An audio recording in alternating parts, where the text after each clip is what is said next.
বন্ধুরা আজকে Sunday, guest আসবে বাড়িতে, তাই তাদের ব্রেকফাস্ট করে নিয়েছি। ভেজিটেবিল দিয়ে, এগ দিয়ে চাউমিন, একদম সাদামাটাভাবে। দেখো, উপর থেকে বিট নুন আর গোলমরিচ ছড়িয়ে দিয়েছি, দারুণ লাগবে। তারাও খুব একটা সস টস দিয়ে খায় না, পছন্দ করে না, তেল কম। আমিও সেইভাবেই করে নিয়েছি। দেখো কতটা লোভনীয় হয়েছে।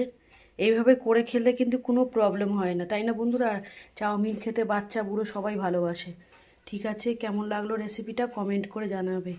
গাজর, ফুলকপি, মটরশুঁটি, আলু, রসুন কুচি, পেঁয়াজ কুচি, অল্প লঙ্কা কুচি, একদম ঘরোয়া স্টাইলে, কোনো মশলা নেই, জাস্ট গোলমরিচ গুঁড়ো আর একটু বিট লবণ দিয়ে দারুণ লাগে কিন্তু খেতে বন্ধুরা। ঠিক আছে, রাখছি ভিডিওটা এখানে। সবাই লাইক কমেন্ট করো, আর সবাই লুচি পরোটা খাও, সানডেটাকে ভালো করে এনজয় করো। দেখা হবে অন্য কোনো ভিডিওতে, অন্য কোনো রেসিপি নিয়ে। টাটা।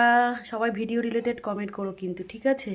Love you all. এতক্ষণ ভিডিওটা দেখার জন্য অসংখ্য ধন্যবাদ তোমাদের। সাবধানে থেকো, সুস্থ থেকো।